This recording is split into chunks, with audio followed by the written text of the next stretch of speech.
and welcome to another amazing tutorial by Amoka Beading School. My name is Rhoda, founder of Amoka Beading School, and in this video we are going to learn how we make this gorgeous design. Look at it. We're going to learn how to cover patterns with beads, how to cover spaces using our beads. And if you're excited to learn what I'm about to teach, go ahead and give this video a thumbs up already. We need our beads for the tutorial. As always, beadwork is incomplete without beads. We're using this thread, which is similar in color to our beads. You could also use invisible thread if you want. This is what it looks like. There's the big one, which is this, and the smaller one like this. Okay, up next we need our scissors, and of course we need our beading needles. I'm using this one. This is what it looks like on the inside, but don't be discouraged if you don't have this. The important thing is to ensure that whatever thread, whatever needle you pick, your beads can pass through the eye of the needle. That's very important. And if you don't have this brand in the country or location you're in, you can get a pack of assorted needles that has needles ranging from very thin and very small to large needles, and then you pick the small ones for your beadwork. All right, without further ado, let's kick into this tutorial. And don't forget to like this video, please. Thank you. The stitch we're going to be using, I call it the straight stitch or a cross stitch, because it's just about you beading from one side of a pattern to the other side of a pattern, and I'll show you an example. So you will choose where you want to start from. For me, I'm going to bead this way. I'm going to bead in different directions just to show you for each petal. First things first, remember to knot your thread so that when you pull to the end, it has a place to stop. And then if you're wondering how we created how we place these beads on the outside of the pattern, we have a tutorial on that, and I'll link it up here so that you can go and watch it and learn. It's a beautiful and amazing tutorial. Next thing you want to do is to create your securing knot, and you do that by pinching your fabric just a bit. This helps you secure your thread so that if something happens to this knot and it cuts by any chance, the securing knot is there to keep your thread in place. So what you do is when you pinch your fabric a bit, you roll your thread over it so that you can pass your needle through the knot. Okay, step one done. Nice and easy. Next thing you need to do is to find out how many beads are going to fill up the space you want to fill. All right, so I'm thinking 2 beads because I'm beading diagonally and I'm using the outside of the pattern as my guide. I'm thinking 2 beads because 2 beads will reach up to here. So you pass your needle to the back and then you bring it back up. All right, and you continue. So I'm going to check how many beads are going to fill up the next space for me. Of course, there'll be more than 2 because that space is longer. All right, perfect.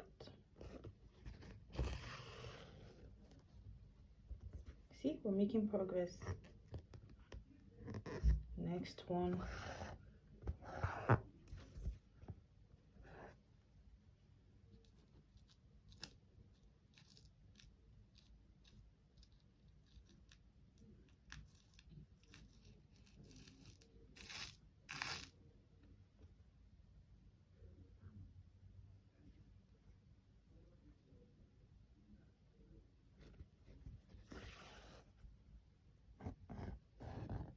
Be careful not to pull your thread too fast because that's one of the things that makes it tangle.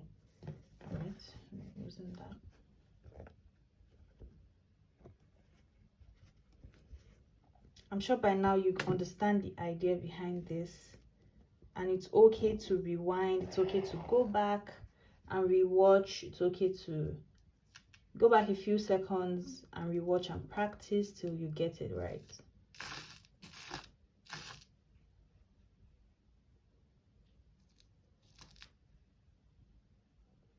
All right, so at this stage you don't even need to pass your needle all the way back. You can just bring it out in front like this.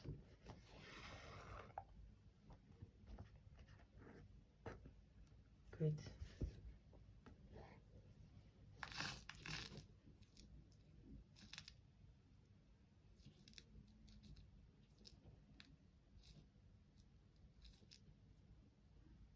This stitch is absolutely versatile and you can use it for a lot of designs, but I love to use it to trace patterns, sorry, to fill out patterns.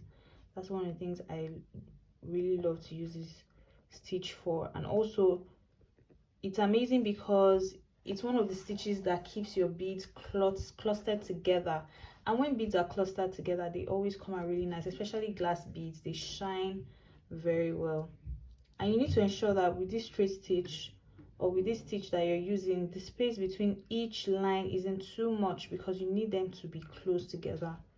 You don't want any space in them.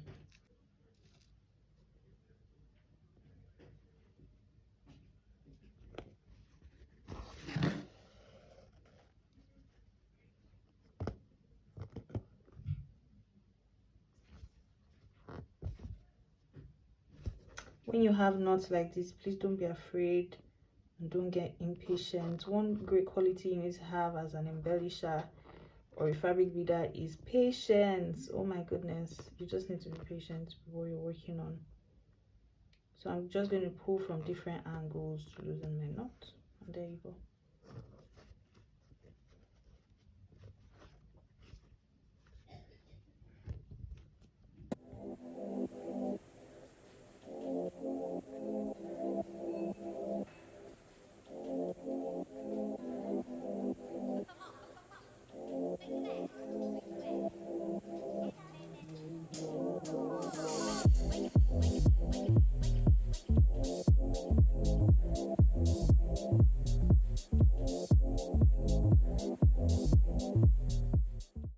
So we are done with one side of our petal, one of the petals. I'll go ahead and speed up the video and bead the other petals, and I'll come back when I'm almost done to show you the progress, okay? But one more thing I want to point out is, before I move to the next petal, let me show you what I'm going to do. I'm going to create a securing knot at the back. Like I said, just helps you keep your thread and your bead secure, because I'm going to be moving to another side. Let me see, this is here, so I will move to this place and I'll show you something. Now look at this. If you don't have a knot before and also a knot after, you might end up pulling your thread too tight and it will rumple your fabric. So you need to have that knot to serve as a restriction to how much your thread is going to move. And then of course another knot so that our thread doesn't move too much, and that's perfect. So with this, even if this thread in the middle here cuts, you're safe to a large extent.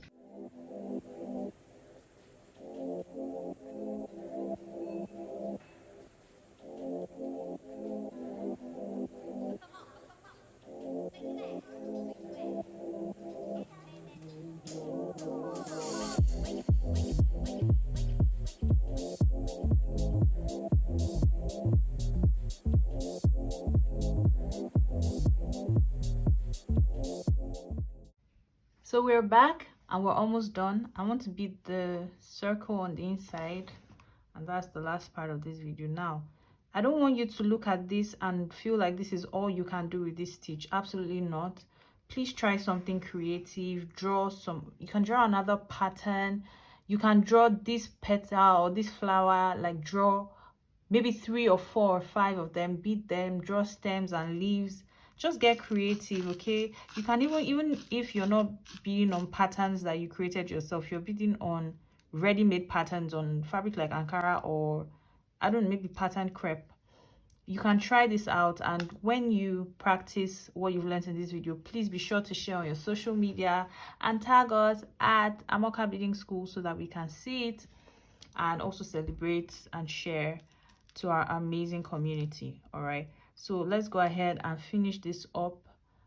It's absolutely beautiful. I love how, pardon me, I love how it came out, or how it's coming out, because we're not done yet.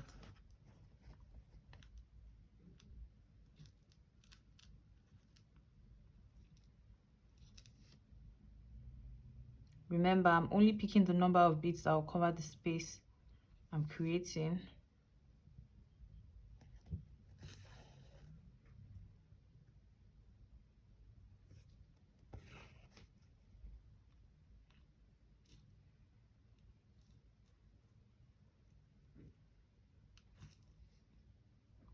And if you're watching this video and you've liked what you've watched so far, please don't forget to give this video a thumbs up. Don't forget to subscribe so that you won't miss more amazing fabric embellishment tutorials. And most importantly, please follow us on Instagram at Amoka Beading School. We have so much amazing content there for you.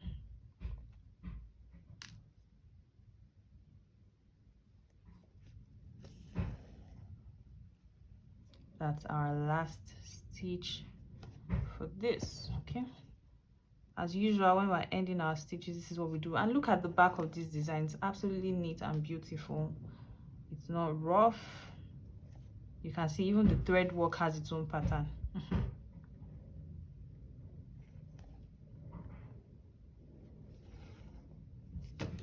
All right, so once we've created our knot, we're going to cut. You can cut away like 2 or 3 inches away and then tie your thread, but I'm fine with what I've done. I'll cut and I will create a knot for the next work I'm going to start.